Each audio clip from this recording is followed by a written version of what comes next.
Oh Saint-Esprit de Dieu, quand toi tu es présent, alléluia, ta présence, alléluia.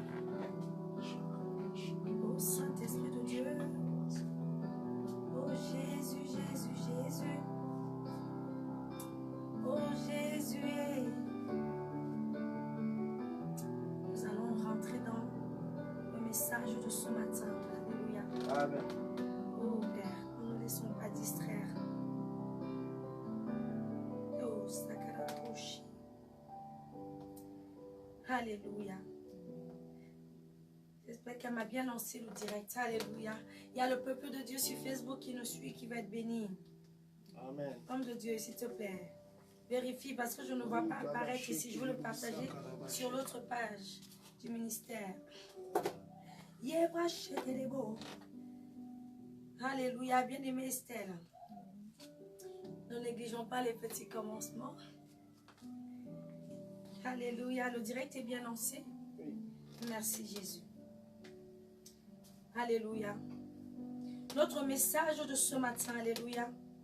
Le thème de ce matin, c'est glorifie-toi ou réjouis-toi de tes faiblesses. Amen. Amen, alléluia. C'est un message d'encouragement que le Seigneur a mis dans mon cœur pour son peuple. Vous pouvez vous rasseoir, alléluia. Amen. Alléluia. Désolé. Le thème de ce matin, c'est glorifie-toi ou réjouis-toi de tes faiblesses. Et nous allons, par la grâce du Saint-Esprit, comprendre pourquoi cela. Amen. Je suis venue encourager quelqu'un. Mais nous savons que la parole de Dieu est une épée à double tranchant. Amen. Ce matin, elle va encourager quelqu'un, mais elle va aussi recadrer quelqu'un. Amen. C'est important. C'est important. La meilleure façon même d'ailleurs d'encourager quelqu'un, même dans le monde, c'est en lui donnant un coup de pied aux fesses. Amen. Amen. Pour qu'il se lève. Alléluia. Amen. Donc la parole de Dieu nous encourage, pas forcément en nous caressant toujours dans le sens qui nous endort, mais dans le sens qui nous réveille. Et je disais, le thème de ce matin, c'est glorifie-toi ou réjouis-toi de tes faiblesses. Amen. Peuple de Dieu, je suis simplement venu encourager ce matin une personne, quelqu'un qui se trouve inutile. Alléluia. Quelqu'un qui se trouve incapable. Quelqu'un à qui le monde fait croire que Dieu ne peut l'utiliser. Alléluia. Quelqu'un qui, de lui-même, à cause de son handicap ou à cause de ses manquements, de ses lacunes, pense être inutile sur cette terre. Et je suis venue ce matin parce que le Dieu qui t'a créé a envie de t'utiliser. Il a envie de se servir de nous. Alléluia. Amen. La Bible déclare que quand Dieu a créé le monde, il t'a créé, il m'a créé. Il a regardé, il a vu que tout était parfait. Alléluia. Amen. Ce qui sous-entend que peu importe ce que toi tu vois en moi, en toi, ce n'est en aucun cas un problème pour Dieu. Parce que tu es parfait. Alléluia. Amen. Parce que tu es parfaite. Amen. Mais maintenant, il faut simplement que tu te positionnes. Alléluia. Nous allons lire l'histoire de deux hommes dans la Bible qui, à cause de leur manquement, à cause de leur handicap, à cause de leur faiblesse, on pensait que Dieu ne pouvait rien faire avec elles. On pensait que Dieu ne pouvait pas les utiliser. Il s'agit de l'histoire de Moïse dans Exode 4, 10. Je vais lire pour la gloire de Jésus. Alléluia. Et petit à petit, avec l'aide du Saint-Esprit, nous allons comprendre où le Seigneur veut nous amener ce matin. Alléluia, je te rends grâce, Père. Prends le contrôle, alléluia. Prends le contrôle de ce message de ce matin. Tu as dit que l'homme ne vivra pas de pain seulement, mais de toute parole qui sort de ta bouche, ô mon maître. Je te prie de parler au travers de ma bouche. Donne-moi d'être cohérente. Donne-moi d'être éloquente. Oui, Père, parce que tu es le Dieu qui utilise les choses viles pour confondre les fortes. Et je prie, Seigneur, que pendant que ton peuple ici présent ou sur ce direct sera en train d'écouter mon maître, qu'il soit béni et édifié. Que quelqu'un, Père éternel, se relève. Je prie et renverse maintenant toute forme de contradiction à cette parole qui sortira. Tout esprit de rébellion, tout esprit de modification de ce message est maintenant consécuté. Je prie, Saint-Esprit de Dieu, que toi-même tu aides ton peuple à recevoir et à comprendre ce message tel que tu voudrais qu'il le comprenne, afin qu'il n'y ait pas de malentendu ou de désordre au nom de Jésus. Amen. Amen. Amen. Donc Moïse, nous allons lire l'histoire de Moïse. Dans Exode 4, du verset 10, alléluia, au verset 18, je vais lire. Moïse dit à l'Éternel, « Ah, Seigneur, je ne suis pas un homme qui ait la parole facile. Et ce n'est ni d'hier, ni d'avant-hier, ni même depuis que tu as parlé à ton serviteur, car j'ai la bouche et la langue embarrassée. » Alléluia. Amen. Ce premier verset nous montre que voici l'histoire d'un homme qui, comme beaucoup parmi nous, que Dieu appelle. Alléluia. Et cet homme n'ose pas se lever pour répondre à l'appel de Dieu sur sa vie. Et il se met simplement à murmurer. Il se met simplement à montrer à Dieu que, mais Seigneur, tu ne vois pas, je ne sais pas parler. Tu me demandes d'aller enseigner. Tu me demandes d'aller prêcher. Tu me demandes d'aller évangéliser. Mais c'est impossible avec moi. C'est ce que Moïse fait. Alléluia. Il Amen. Présente à Dieu ses manquements. Beaucoup parmi nous faisons encore ça aujourd'hui. On te dit, tu as la grâce de Dieu sur ta vie. Le Seigneur t'appelle. Il veut faire des grandes choses avec toi. Et tu te regardes et tu dis, moi là, comme si Dieu qui a créé le ciel et la terre, qui t'appelle. Moïse, en fait, quand il dit ça, on croirait qu'il est en train de montrer à Dieu que Dieu n'est pas intelligent. Amen. On croirait qu'il est en train de dire à Dieu, mais tu es bête, tu ne te rends pas compte que tu appelles un bègue à aller prêcher. Amen. Mais Dieu n'est pas bête. Alléluia. C'est pour ça que Dieu lui répond, mais qui? On continue, alléluia. Quand Moïse lui dit, je ne peux pas parler, j'ai la langue embarrassée. En fait, Moïse était simplement en train de dire à Dieu, je suis bègue. Qu'est-ce qu'un bègue peut dire à ton peuple? Qu'est-ce qu'un bègue peut faire? Alléluia. Beaucoup sont bloqués aujourd'hui comme ça. Alors que Dieu les attend tellement à des grandeurs. Mais je suis venu dire à quelqu'un ce matin, alléluia, de la part du Dieu que tu as choisi de suivre. Si tu suis vraiment le Dieu d'Israël, réjouis-toi de tes faiblesses. Amen. Réjouis-toi de tes manquements. Amen. Parce que c'est dans tes faiblesses que sa puissance s'accomplit. Et c'est ce qu'il dit à Moïse. Il dit à Moïse, mais quand toi tu me parles simplement de ta langue embarrassée, Dieu lui dit, mais qui a fait la bouche? Toi tu me parles de la langue, c'est un petit problème pour moi. Parce que moi j'étais créé. Toi tu vas me montrer tes petits manquements. Seigneur, je n'ai pas à manger. Comment est-ce que moi-même je peux aller prêcher l'amour aux gens? Seigneur, moi-même je manque d'amour. Mon mari m'a quitté. Moi-même où je suis là, ma famille ne m'aime pas. Comment? Tu montres les petits problèmes à Dieu et dis, mais qui est celui qui donne l'amour? Je suis moi-même amour. Amen. Est-ce que tu as besoin qu'un homme t'aime pour te lever? Amen. Pour la gloire de Dieu. Alléluia. Et c'est ce que Dieu fait comprendre à Moïse. Il lui dit, qui a fait la bouche de l'âme et qui rend muet ou sourd. Si quelqu'un est capable de faire ta bouche, n'est-il pas capable de te donner la parole fluide? Amen. Si quelqu'un rend sourd ou muet, n'est-il pas capable de faire parler un bègue? Dieu dit ça à Moïse pour lui dire, mais tu as vu ton problème tellement grand par rapport à moi, Dieu. Beaucoup regardent leur situation tellement grande par rapport à Dieu. Seigneur, où je suis là? Non, il faille d'abord que ma vie soit arrangée. Parce que mon petit, parce que moi je dis petit. C'est comme ça que Dieu voit ça. Oh, mon petit problème de loyer là, il faut d'abord que ce soit réglé. Alléluia. Amen. Dieu recadre comme ça Moïse, il lui dit, c'est moi qui t'ai créé. Est-ce que je suis bête quand tu me rappelles que tu es bête? Alors que Moïse, la réaction que Moïse aurait dû avoir et que chacun de nous devrait avoir, quand on te dit Dieu t'appelle, c'est de venir en courant. Et de te dire, mais quelle grâce, quelle grâce, quelle grâce. Parce que moi, que le monde méprise, moi que le monde dénigre à cause de ce que je suis belle, le grand Dieu m'appelle. Mais beaucoup, au lieu d'avoir cette réaction, ont plutôt la réaction de Moïse au départ. Non, Seigneur, je ne peux pas. Non, c'est là, Seigneur, tu n'as pas compris. Tu es en train d'appeler un incapable à toi. Tu es en train de vouloir utiliser qui? Tu ne peux pas. On reste Dieu. Et cette attitude de Moïse, vous verrez quelque part que elle met Dieu en colère.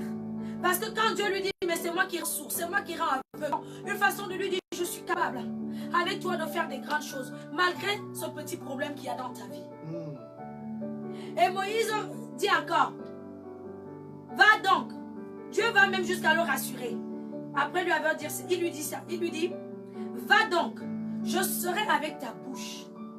C'est ce que Dieu dit à Moïse. Je serai avec ta bouche, vas-y seulement. Beaucoup sont assis comme ça. Ils attendent que leur vie soit arrangée. Et Dieu dit non, c'est dans ton levant, c'est dans ta faiblesse que je vais ma puissance va s'accomplir. C'est dans ton manquement que je vais te combler. Mais il faut savoir qu'avec Dieu, Dieu ne peut pas te combler quand tu es assis. Amen. Dieu ne peut pas te combler. Aussi longtemps que tu ne peux pas prendre tu ne peux rien faire. Tu ne peux pas utiliser un verre vide pour boire. Alléluia. Si tu ne le prends pas à ta main, alléluia, pour le remplir d'eau. Amen. Pour utiliser un verre, pour boire dans un verre, il faut qu'il soit vide, que tu le récupères et que tu le remplisses. Mais ce verre-là, s'il reste rangé, même si tu as envie de remplir, l'eau ne rentrera pas. Parce que le verre est rangé dans un placard. C'est exactement comme ça que ça fonctionne avec le Seigneur. Les gens qui veulent être plus que parfaits avant de se lever pour la gloire de Dieu. Les gens qui veulent être plus que parfaits avant de suivre le Seigneur de tout leur cœur.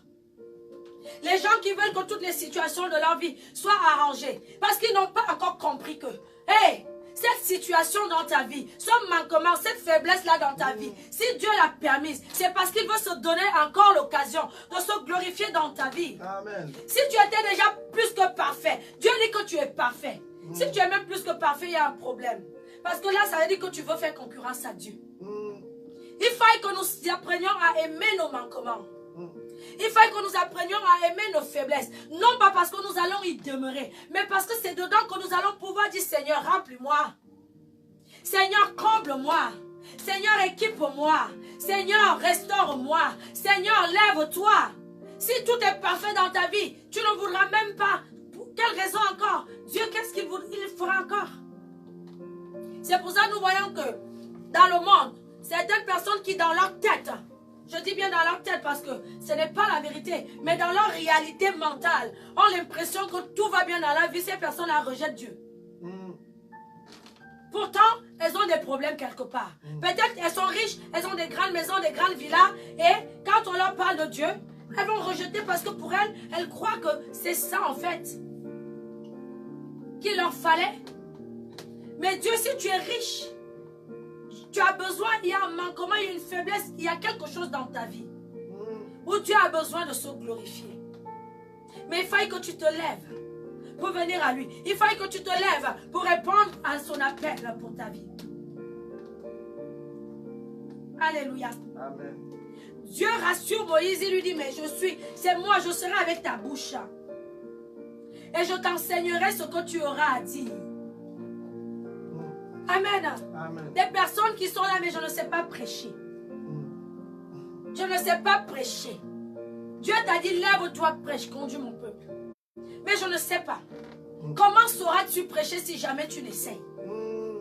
Comment sauras-tu ce que tu es capable de faire au travers de toi si tu ne t'es jamais levé? Pour ceux qui aiment les prophéties et qui reçoivent tout le temps les prophéties.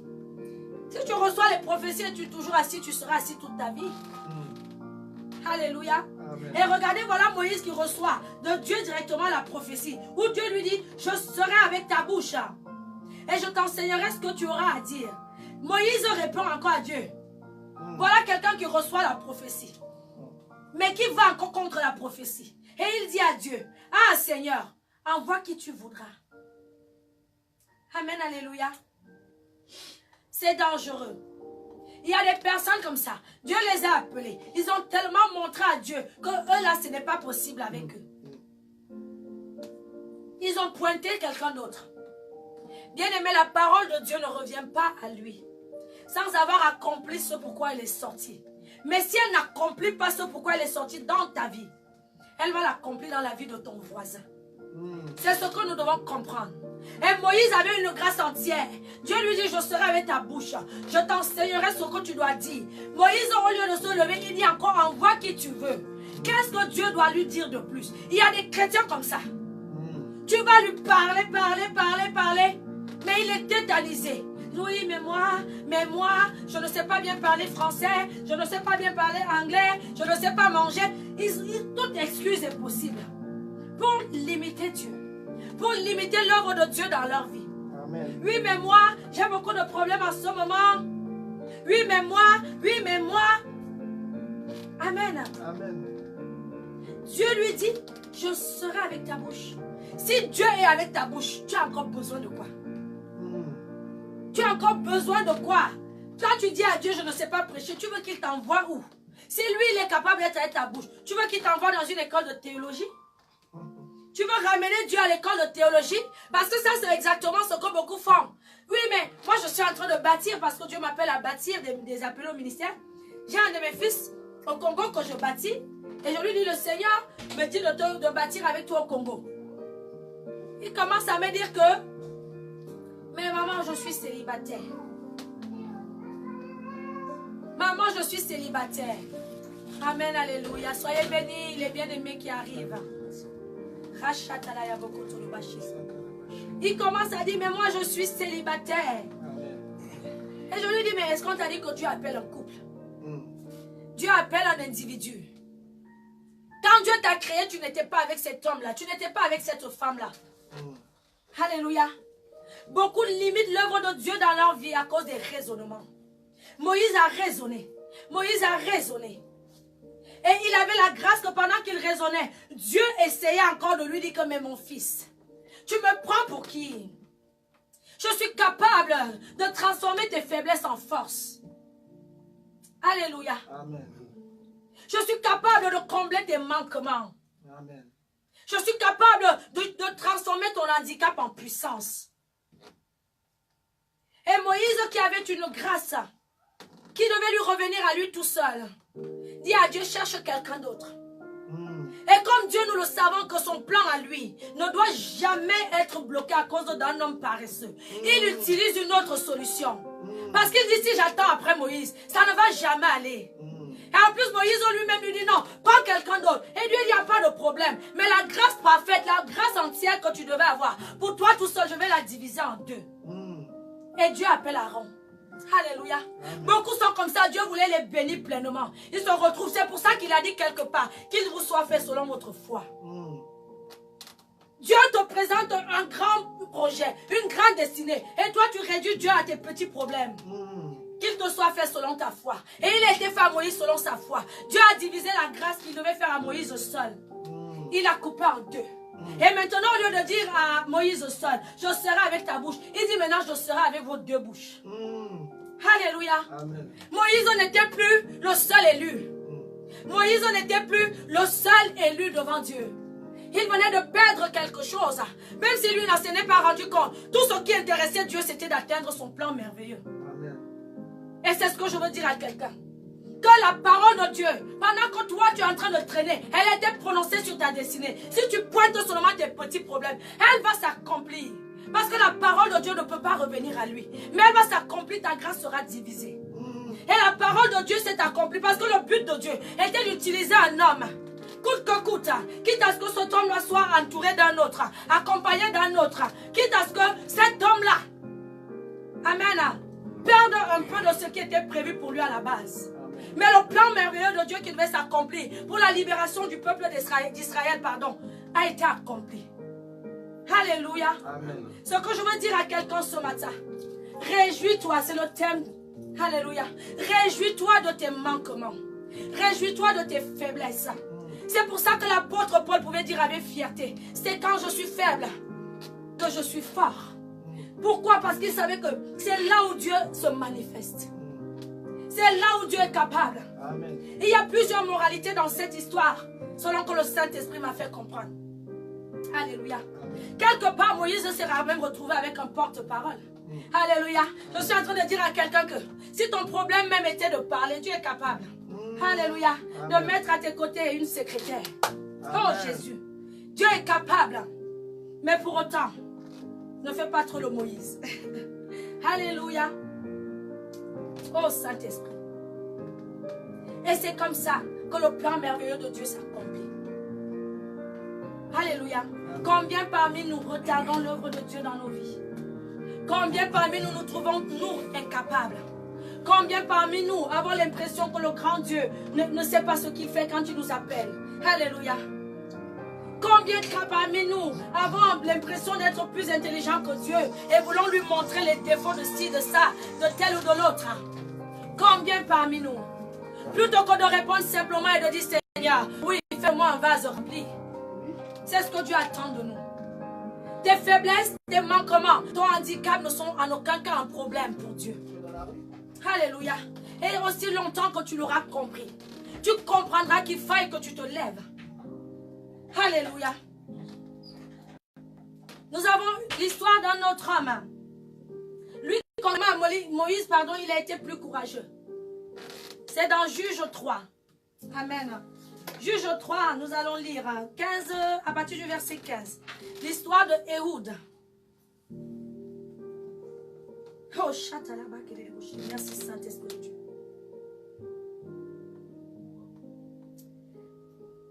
Les enfants d'Israël, dans Juge au chapitre 3, à partir du verset 15. On va parler ici de l'histoire d'un homme, Ehud. Amen. Je vais lire et petit à petit, par la grâce du Saint-Esprit, je vais développer. Amen. Les enfants d'Israël crièrent à l'Éternel et l'Éternel leur suscita un libérateur. Ehud, fils de Guéra, benjamite, qui ne se servait pas de la main droite. La Bible précise, il ne se servait pas de la main droite. On pourrait se dire, mais il est où le problème? Alléluia.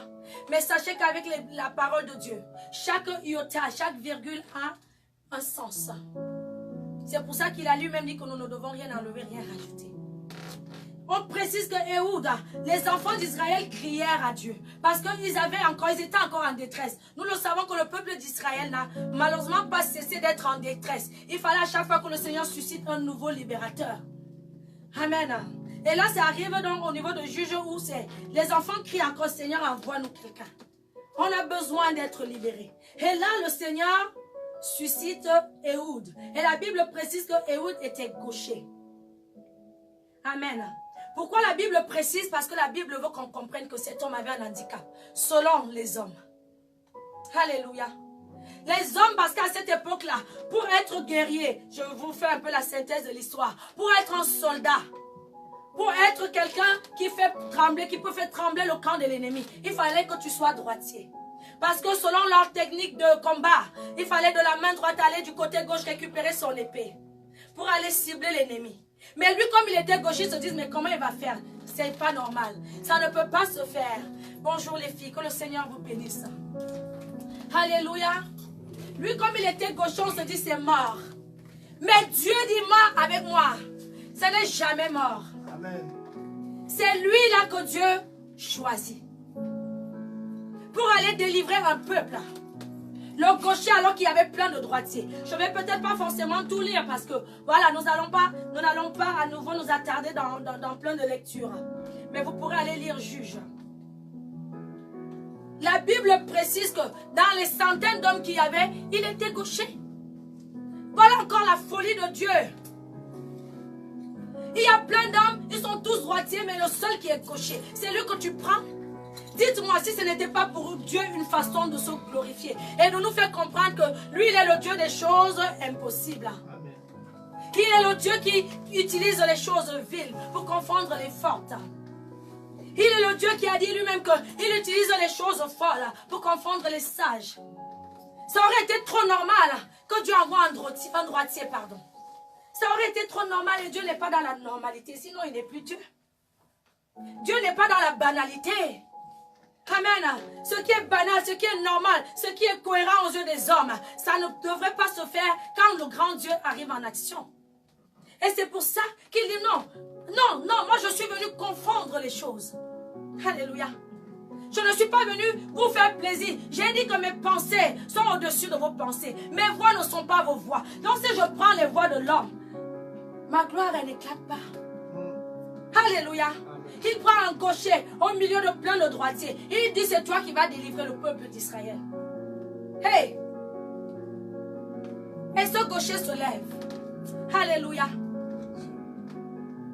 Ce gaucher se lève. Je vais vous... L'anecdote dans cette histoire est que le roi Églon, qui menaçait le peuple d'Israël, et dont Ehud venait combattre pour délivrer le peuple d'Israël, avait tout le temps des gardes avec lui quand un homme venait lui rendre visite. Parce qu'il était dans la méfiance. Il savait que tous les hommes qui venaient lui rendre visite, c'était des droitiers. Donc quand ils venaient, ils avaient leur épée. Il était possible qu'un d'eux l'attaque. Mais comme les voies de Dieu sont au-dessus des voies de l'homme, Dieu dit, mais toi, Aiglon, tu as cru que si je vais envoyer quelqu'un pour délivrer mon peuple, c'est un droitier comme toi, tu t'imagines? Je vais renverser. En fait, ce que je suis en train de te dire, ma bien-aimée, en fait, ce que je suis en train de te dire, mon bien-aimé, c'est que le manquement que Dieu a laissé dans ta vie est pour confondre les ennemis de ta destinée. Alléluia. La faiblesse que Dieu a laissée dans ta vie, quand tout le monde te voit, on n'est pas peur là, on ne doute même pas que tu as une puissance. Alléluia. Je fais 1m60 à tout casser. Quand je marche dans la rue sans talons, tu me prends pour une petite fille de 15 ans. Alléluia. Mais le diable, quand il me regarde, il ne me voit pas comme toi tu me vois. Parce que j'ai été appelé dans le combat spirituel et tous les jours je combats contre Satan. Amen. Les destinées sont délivrées. C'est trop normal pour le monde entier de voir un homme baraqué, de se dire c'est lui que Dieu va appeler au ministère prophétique. C'est trop banal pour Dieu. Si on lui présente un costaud, un géant, quand vous voyez il a 4 mètres là, quand il arrive, vous-même vous allez dire non. Lui là, c'est sûr que Satan a peur de lui, mais non. Mais non. Mon ministère, c'est le combat, c'est le ministère du combat spirituel et de la délivrance. Quand je vais marcher au quartier, j'ai mes enfants, je suis banal. Hey! Jésus-Christ n'avait rien pour attirer le regard. C'est comme ça que Dieu œuvre. Ne vous attendez pas à briller de 1000 feux. Ne vous attendez pas à faire des exploits avant de venir à Christ. Parce que c'est à Christ que vous allez faire ces exploits-là. Pas sans Christ. Pas loin de Christ. Sauf si vous allez chez les féticheurs. Et là, je peux vous dire, ce sont des exploits qui vont se retourner contre vous plus tard. Alléluia. Et donc dans cette histoire d'Ehud, je reviens. Alléluia. Dieu dit, Ehud, je t'envoie maintenant. Mon peuple a crié à moi, ils ont besoin d'être libérés. Il choisit Ehud le gaucher. Le monsieur Aiglon, qui était dans sa confiance avec tous ses gardes, quand il voit que c'est Ehud le gaucher qui vient lui rendre visite, il dit à ses gardes, vous pouvez nous laisser. Alors qu'il ne disait jamais à ses gardes, laissez-moi avec quelqu'un en tête à tête. Parce qu'il avait tout le temps peur, il disait c'est un droitier. Alléluia. Mais quand Ehud arrive, il est tellement en confiance que rien ne peut lui arriver. Ce n'est qu'un pauvre petit gaucher. C'est ce que les gens pensent souvent de toi. Ah, vu comment je le vois tout petit, là, il ne peut rien faire. Ah, vu comment même lui-même il n'arrive pas à manger là. Est-ce qu'il peut même prier? Est-ce que ma situation change? Amen. Amen. C'est pas ce qu'on dit souvent. On regarde à l'apparence. Et on est trop en confiance. Mais on ne sait pas le feu qui se cache derrière. Parce qu'il ne s'agit pas de ta force, il ne s'agit pas de mon intelligence, mais il s'agit de l'Esprit de Dieu. Amen. Alléluia. Et Ehud rentre dans le bureau, dans la chambre de ce roi Aiglon, avec... Aiglon est en confiance, il dit à ses gars, vous n'êtes pas obligés de rester. Si ce n'est que Ehud, le gaucher qui arrive là, laissez-nous à deux, il ne peut rien faire. En fait, tes ennemis seront confondus. Amen. Parce qu'ils vont te regarder avec les yeux comme ça là. Là, tu seras contente. Tu seras content de te dire, waouh Seigneur, ils ne s'attendaient pas à ce que je crée la confusion dans leur camp. Parce qu'ils m'ont regardé comme ça. Mais ils n'ont pas vu la gloire. Que toi-même tu ne vois pas. Mais que le Seigneur veut que tu commences à voir. Tu dois commencer à prendre conscience de cela ce matin. Ne te regarde pas comme ça. Quand nous parlons de notre position en Christ, ce n'est pas la taille, ce n'est pas les vêtements, ce n'est pas le manger, ce n'est pas ta situation financière. Tu peux toi-même ne rien avoir à manger, mais ta bouche a un pouvoir de déclaration. Tu déclares les situations, les gens sont décantés. Amen. Oui. Amen, alléluia. Amen. Il faut que quelqu'un prenne confiance en lui ce matin. Amen. Hey! Il y a des gens, Seigneur, mais comment tu veux que j'aille parler aux femmes? Je gère les femmes de feu. J'ai un ministère aussi pour les femmes. Comment tu veux que moi j'aille enseigner aux femmes? Comment tu veux que j'aille prier pour les femmes qui n'enfantent pas? Moi-même, je n'arrive pas à enfanter. Mais pour délivrer les prisonniers, il faut que tu passes par la prison. Amen. Alléluia. Et c'est alors que toi-même tu es délivré. C'est pour ça que Christ a dit quelque part, si tu t'occupes de mes affaires, c'est alors que je m'occupe de tes affaires. Amen. Mais vous voulez le Seigneur, occupe-toi d'abord. Remplis-moi. Et quand bien même il va vous remplir, vous n'êtes pas en action. Pourquoi vous remplir? Ehud s'en va, il rencontre. Et il se retrouve seul à seul avec le roi Aiglon qui ne se méfiait en aucun cas de lui. Et chose incroyable, Alors que le roi Eglon est en train de discuter, Ehud lui dit, tu sais quoi, je ne suis pas venu manger avec toi. Hey, je ne suis pas venu m'amuser avec toi. Je suis venu libérer le peuple d'Israël. Avant même que le roi n'ait l'occasion de lui demander, mais tu vas faire comment avec ta main gauche, toi-même déjà tu es handicapé. Ehud, le Seigneur l'avait déjà préparé. Il avait déjà mis de son côté droit. En fait, il avait fait l'inverse de ce que les soldats faisaient. Eux, ils mettaient du côté gauche leur armure pour aller récupérer avec la main droite. Mais lui, le Seigneur lui avait déjà donné des stratégies. Je suis en train de te dire que quand Dieu t'appelle, demande-lui simplement de te donner les stratégies. Amen. Tu n'as pas besoin de raisonner. Ne dis pas comment je vais faire, je ne peux pas faire. Dis seulement, Seigneur, oui, instruis-moi. Montre-moi la voie que je dois suivre. Et tu seras surpris de ce que Dieu est capable de faire avec toi. Ehud a respecté. Il a suivi les instructions du Seigneur qui lui a dit, comme toi tu es gaucher, si tu mets ton arme du côté gauche avec ta main, non, ça ne va pas aller. Donc mets du côté droit. Fais l'inverse. Alléluia. Dieu a déjà mis des dons et des talents en chacun de vous. Il n'y a plus rien à attendre. Ces dons et ces talents seront toujours aidants aussi longtemps que vous ne répondrez pas. Aussi longtemps que vous ne vous lèverez pas. Parce que les dons, les choses de Dieu entrent en action, sont activées lorsque nous-mêmes nous sommes en mouvement. Amen. Alléluia. Et c'est comme ça que Ehud surprend Eglon. Il sort son armure du côté droit avec sa main gauche. Les choses à l'inverse de ce que les hommes ont l'habitude de voir. Beaucoup s'attendront que toi tu arrives là, qu'on dise que tu as l'autorité de Dieu en toi. Ils s'attendront que ce soit quelqu'un de hautain qui arrive. Ils s'attendront que ce soit quelqu'un d'orgueilleux qui arrive. Parce que l'homme croit que le pouvoir, le synonyme, symbole du pouvoir, c'est épaule carrée. Tu peux avoir le pouvoir. Celui qui vient de Dieu, tout en étant humble. Mais les choses qui s'opèrent par toi sont puissantes. Et Ehud, le gaucher, la Bible précise, il a cette action, ce geste. Il délivre le peuple. Et le roi, l'ennemi, le diable, son adversaire, qui ne s'attendait pas, se retrouve KO. Bien-aimé, alors que tu entends ce message, est-ce que tu peux commencer à regarder le défaut? La chose qui te faisait croire que tu es inutile. Que Dieu ne peut rien faire avec toi. Tu as assez admiré les autres sur YouTube. Tu as assez admiré les autres qui se tiennent sur la chair. Alléluia. Est-ce que tu peux commencer simplement à te dire, Seigneur, cette chose, je pensais qu'elle pouvait t'empêcher de m'utiliser, je me suis trompé. Peu importe le passé que tu as. Peu importe même ton présent. Si Dieu t'appelle, si Dieu te touche, si Dieu te veut aujourd'hui, c'est aujourd'hui. Amen. Parce qu'il faut que quelqu'un comprenne que les choses de Dieu, quelquefois, elles se jouent en un laps de temps. Dieu a créé le monde. La Bible dit qu'il a regardé, tout était parfait. Il ne te manque plus rien. Tu es parfait. Ne regarde pas ta taille. Ne regarde pas à ton sexe. Ne regarde pas à ton âge. Ne regarde pas à ta timidité. Ne regarde pas à ton handicap. Tu ne sais peut-être pas t'exprimer comme moi. Dieu va te donner quelqu'un qui va s'exprimer pour toi. Amen. Amen. Nous avons tous quelque chose où Dieu peut se glorifier. Alléluia.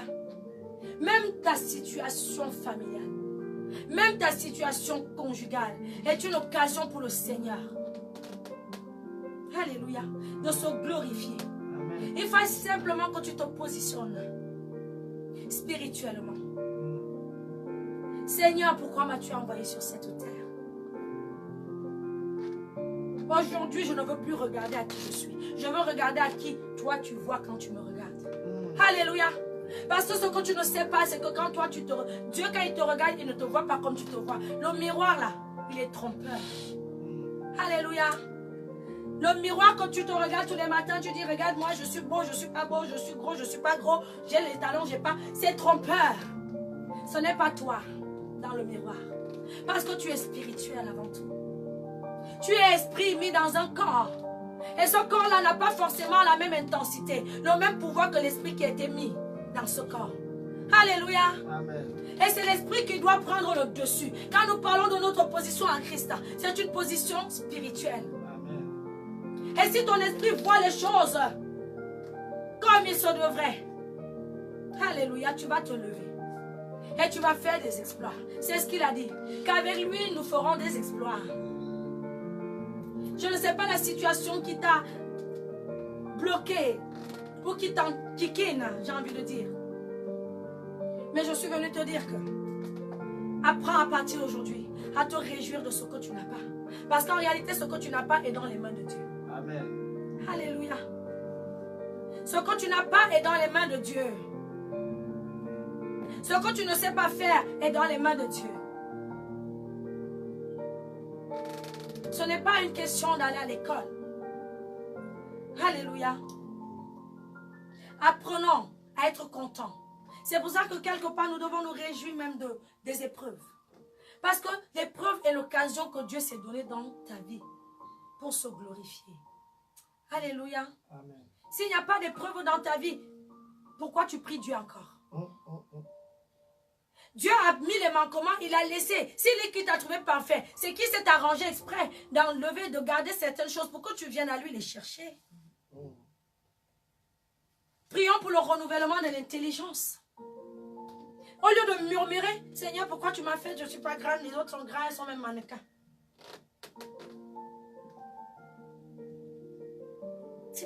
Prions pour le renouvellement de l'intelligence. Seigneur, pourquoi elle est belle, elle est claire, elle est noire, elle est comme ça, elle est... Dieu n'a pas besoin de tout ça. Sauf si tu veux vivre comme un mondain toute ta vie.